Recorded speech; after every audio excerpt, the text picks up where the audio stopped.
Estás haciendo más cosas de las que Dios te pidió que hicieras.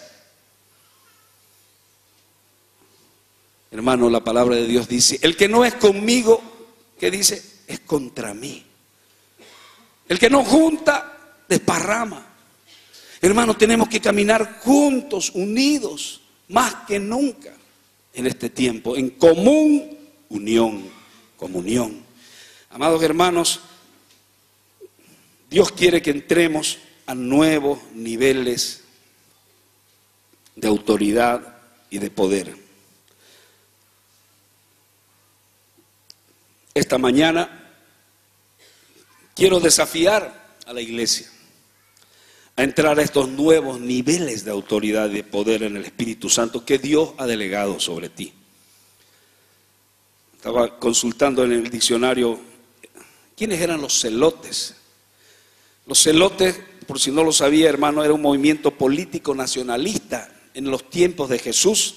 Era un grupo de resistencia de lo más radical que ellos esperaban. ¿Sabe qué? Luchaban contra la opresión y el dominio romano que había en Israel en ese entonces. Los celotes, la palabra celote viene de celo, eran celosos con lo que Yahvé les había dado, les había otorgado. Y de pronto viene un imperio que hace lo que quiere y que son los dueños del país. Los celotes nunca se rindieron y fue el ala más beligerante y valeroso de aquellos tiempos, que se sumó y se puso en lucha para confrontar a los romanos. Eran hombres dispuestos a morir por la causa de la libertad de Israel. Amados hermanos, David Gibbons, un autor que me gusta mucho, utiliza acertadamente a los celotes para identificar a una nueva generación de cristianos, pero de cristianos que buscan en primer lugar el reino de Dios y su justicia, y nunca jamás apartarse y sacrificar todo en su vida en razón de la perla de gran valor. ¿Usted sabe cuál es la perla de gran valor? El reino de Dios.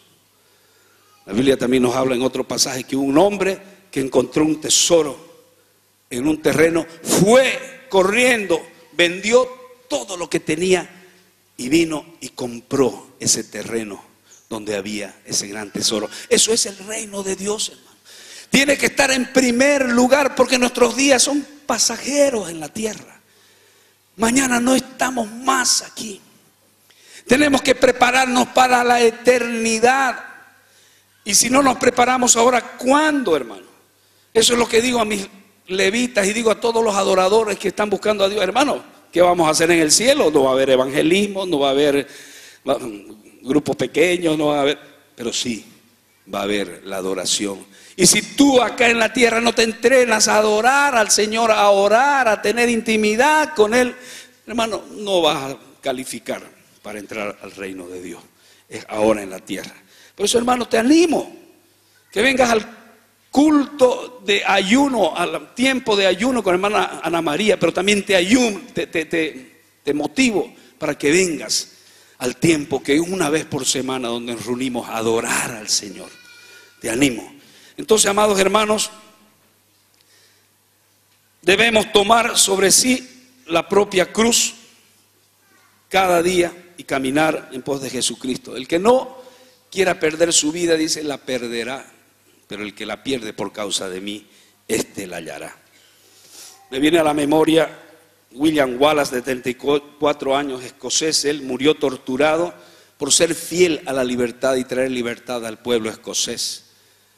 Si usted vio la película de Mel Gibson, usted va a saber lo que ha sido, lo que sufrió este líder que nunca tiró la toalla. Y aunque empezaron a cortarlo aquí, a cortarle acá, a sacarle las vísceras en vivo, le dieron la oportunidad de cortarle la cabeza de un solo saque, pero él dijo: no, voy a sufrir todas las penalidades para que se sepa que un día en Escocia va a haber libertad y que nosotros no vamos a negarnos. Hermano, Dios nos está llamando a grandes sacrificios. Hombres como ellos, sin ser cristianos, ellos tenían una vocación libertaria. Entonces desafiaron la gravedad de lo normal. Lo normal y lo imperativo es que estemos bien, que seamos prósperos, que la iglesia muchas veces se va acomodando en la zona de confort. Eso, hermano, tenemos que empezar a replantear nuestra posición como siervos, como hijos y además como príncipes que somos. Amados hermanos, no hemos creído, pero yo lo que digo, ser un celote es una invitación para algo radical, es para morir, es una decisión extravagante. Entonces, hermanos, la vocación, por eso es que vale mucho más que la ocupación. No importa en que estés ocupado, pero ¿cuál es tu vocación? Si realmente tienes convicción de lo que eres. Yo no voy a salir contento esta mañana si usted no entiende y no sale totalmente confiado en lo que usted es, hermano amado. 2 preguntas solamente que yo quiero hacerle y que usted se las conteste. Si las fuerzas malignas del universo hicieran una estrategia para paralizar las fuerzas más potentes de la tierra, ¿a quiénes creen que atacarían? Estoy hablando de las fuerzas malignas de Satanás. Si se pusieran de acuerdo para atacar a alguien, ¿a quién cree usted que atacarían? ¿Alguien me puede decir acá? ¿A quién atacarían? A usted mismo, a mí mismo. ¿Sabe por qué? Porque Dios nos ha dado la autoridad y el poder y nosotros somos potencialmente los adversarios que podemos destruir las fuerzas del enemigo, las fuerzas de maldad, hermano. Entonces, por eso que es importante que usted sepa eso. Amados hermanos, todos recibimos un favor sobrenatural como herencia. Está en nuestra genética, está en nuestro ADN. Nuestro destino es ver fluir la belleza, los milagros de Dios, las transformaciones de las familias, de las ciudades, de las comunidades. ¿Lo estamos viendo? ¿Cuántos dicen amén? Sí que lo estamos viendo, hermano. Vamos avanzando, vamos adelante. Usted forma parte de las ondas agitadas que forman la iglesia, hermano de Dios. Y estamos viviendo épocas electrizantes. No puede estar usted distraído ahora. El reloj de Dios está avanzando y sabemos que Él está a las puertas. La segunda pregunta, ¿sabe usted cómo están las fuerzas? ¿Sabe usted cómo esas fuerzas malignas buscan impedir de que usted pueda cumplir su destino? ¿Sabe usted cómo es? De una manera muy solapada. Ellos no te van a confrontar directamente. ¿Saben qué es lo peor? Que en nuestra propia zona ellos te van a convencer de cómo derrotarte, cómo desanimarte. El enemigo quiere que usted crea que está haciendo algo muy importante y significativo. Y tal vez no es nada lo que estamos haciendo, hermano. El enemigo quiere saber que lo que tú estás haciendo en tu ministerio, en tu pilar o en tu área es lo más importante, y con eso ya podemos patear la luna, hermano. Usted ahora mismo puede estar practicando una forma de religión si usted está viviendo eso. Porque Dios quiere celotes. El Señor quiere gente que esté dispuesta a ir mucho más allá. El Señor en este tiempo nos está llamando para ir y colocarnos y usar la autoridad que Él nos ha dado para engrandecer su reino. Y si nosotros no somos conscientes de eso, hermano, estamos fallando y estamos siendo simplemente una iglesia destituida de poder. Tal vez una musiquita esté sonando en tu oído ahorita lo que yo digo, pero es una melodía desafiante. Es una sensación que a lo mejor Dios te está poniendo ahorita de que hay algo errado todavía que tenemos, pero que tenemos que cambiar. Amados hermanos, yo no he venido simplemente para endulzar los oídos a las personas. Yo creo que la labor de los pastores, más que nada, es decir la verdad de la palabra. ¿Cuántos dicen amén? Es establecer el reino, es compartir. No hemos venido a juzgar a nadie. El único que juzga es Dios. No hemos venido a hacer el papel del Espíritu Santo, pero hemos venido a orientar a la iglesia. Y este es un tiempo donde la iglesia se tiene que poner las armas espirituales. Y tenemos que salir adelante. Porque el enemigo nos devora si nosotros no andamos como las 5 vírgenes prudentes que estaban con sus lámparas llenas de aceite. Pero habían otras 5 que estaban, ¿cómo estaban? Sin aceite, dormiladas. Eso no es figura del mundo. Cuando habla de las 5 vírgenes imprudentes, no hablaba del mundo, habla de la iglesia. Donde hay iglesias que están dormidas. Hermanos, tenemos que despertar a ese tiempo. Dios quiere que nos levantemos. Entonces, amados hermanos, usted no fue creado para vivir una vida normal. Wow, ¿qué está diciendo el pastor Charles? No fue llamado para vivir. Lo normal está allá en el mundo. Lo normal es no orar, porque orar es sobrenatural. ¿Cuántos dicen amén? Ayunar es sobrenatural. Entonces no hemos llamado, la gravedad nos va a decir que si yo salto acá, bueno, voy a saltar acá, hermano, pero me va a tirar al suelo. Pero todas las personas que vienen trabajando, todas las personas que vienen caminando, hermano, ¿sabe qué? Se dejan llevar por la gravedad. Y nosotros vivimos en un nivel sobrenatural. Por eso es que cuando nos ponemos de acuerdo en oración y en clamor juntos, milagros suceden, milagros son transformados. Pero es cuando estamos todos unidos en un mismo espíritu. ¿Cuántos dicen amén? Entonces, amado, usted y yo, hermano, hemos sido parte de este equipo radical de celotes que Dios ha levantado por el mundo para desafiar la normalidad. Las mentes, Aníbal Gupta decía, las mentes que están al margen no son mentes marginales. Quiero hablar algo de un personaje que admiro mucho, que es Mandela. Nelson Mandela estuvo prisionero en la isla Robben, allá en Sudáfrica, un poco más de 30 y tantos años, casi una tercera parte y más, casi 2/3 partes de su vida. Él estuvo entre barrotes. Y él le hacían hacer muchos trabajos porque tenían que estar ocupados los presos. ¿Y sabe qué hacían? Lo hacían trasladar cascote de un lado, cascote, y a todos los presos los llevaban y los hacían trasladar a otro lado. Terminaban de trasladar todo el cascote ese que había, piedras, cosas así. Bien, de nuevo otra vez para acá. Agarraban todo el cascote y otra vez lo traían para acá. Y así terminaban de traer con tantos esfuerzos. Bien, otra vez a llevarlo allá. Era una labor inútil. Muchos enloquecían solo de hacer eso. Usted se recuerda que había el apartheid en ese tiempo en Sudáfrica. Los negros no podían entrar a los restaurantes de los blancos, no podían entrar a las universidades, no podían entrar a los colegios de los blancos. Y Nelson Mandela, en ningún momento él decayó su semblante y se desanimó y se enloqueció como muchos otros. ¿Y sabe por qué? Hay un detalle muy importante que usted quiero que lo agarre. Nelson Mandela en su juventud fue ministrado por misioneros metodistas cristianos que les enseñó el valor de la libertad, que les enseñó el valor de andar y caminar con Dios.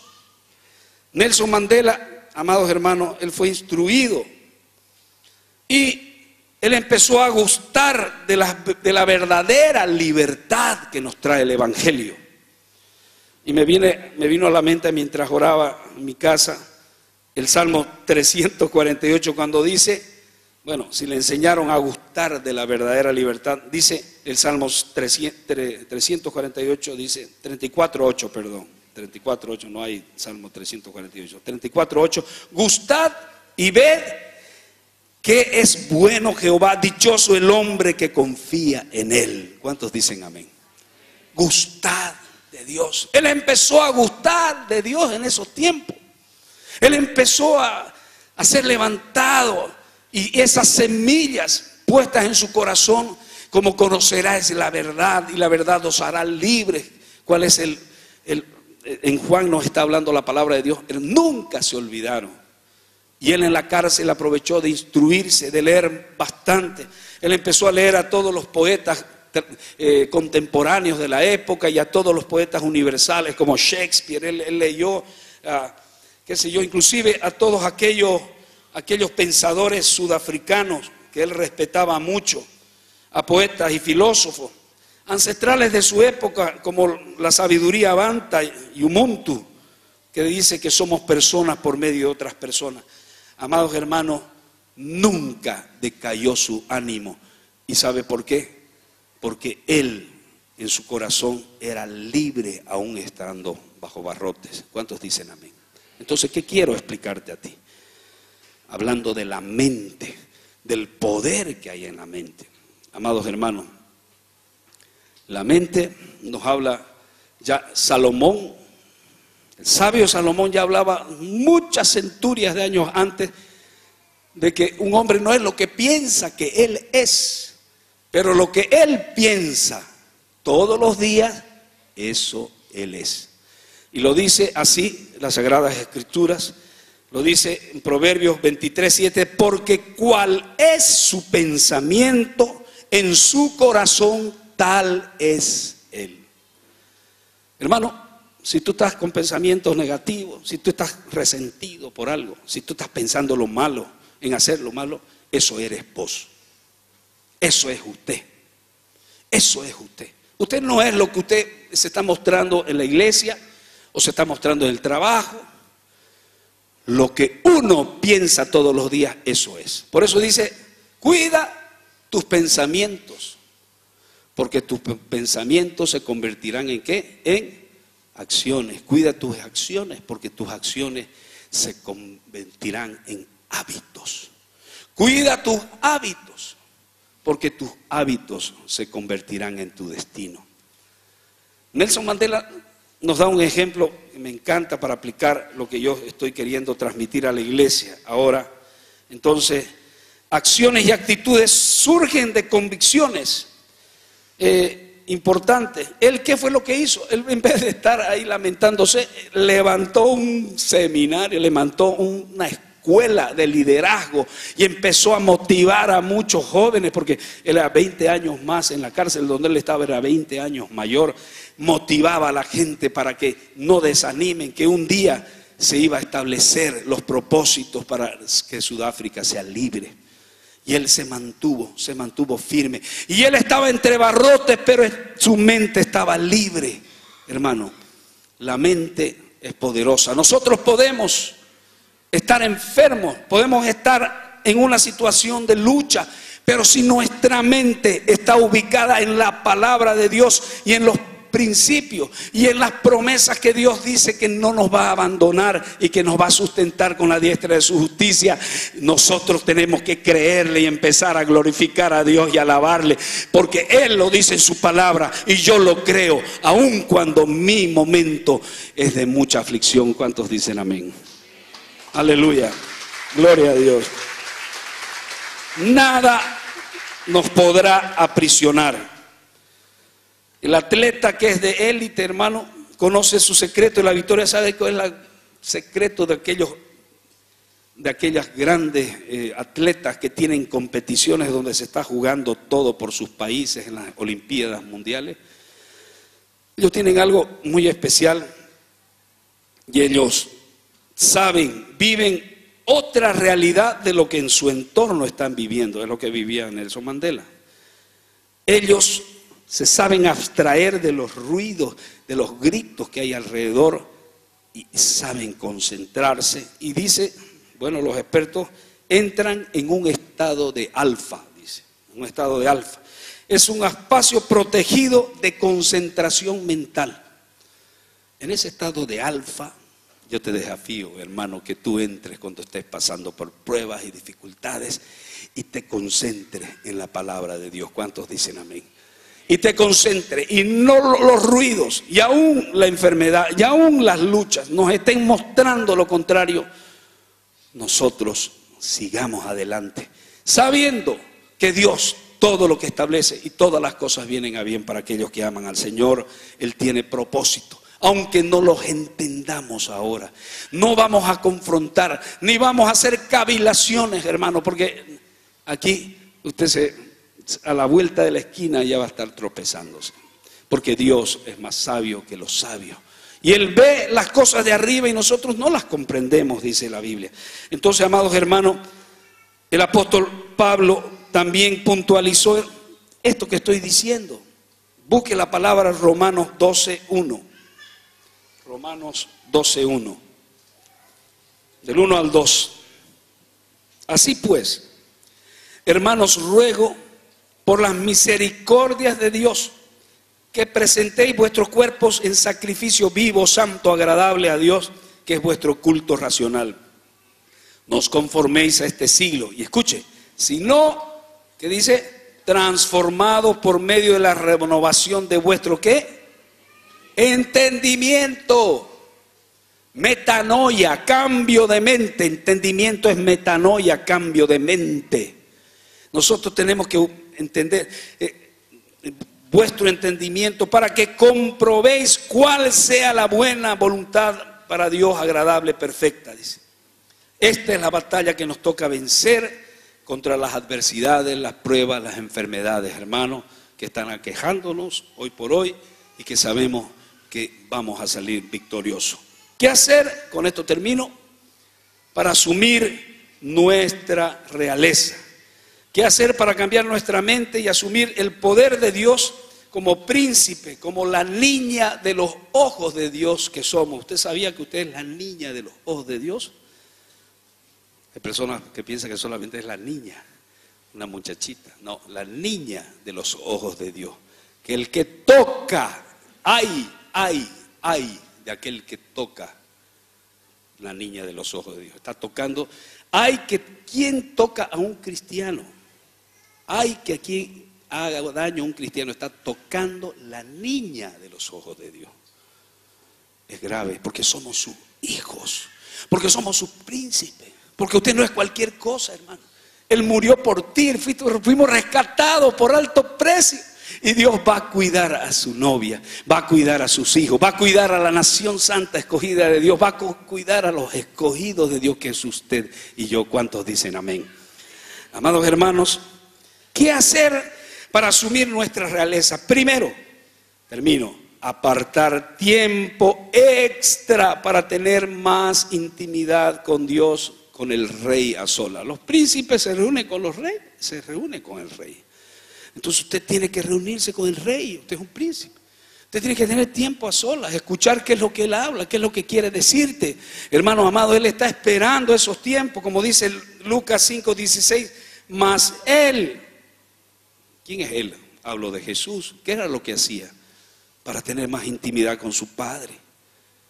Él se reunía aparte con él, no solo en el templo, no solo en los cultos, no solo en las pequeñas familias.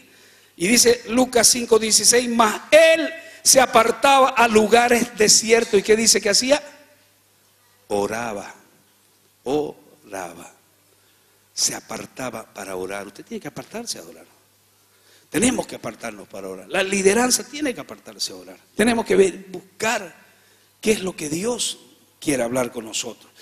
Leer y escudriñar las escrituras, ya lo dije. Escudriñar las escrituras, porque para vosotros os parece que en ellas tenéis la vida eterna. Ellas son las que dan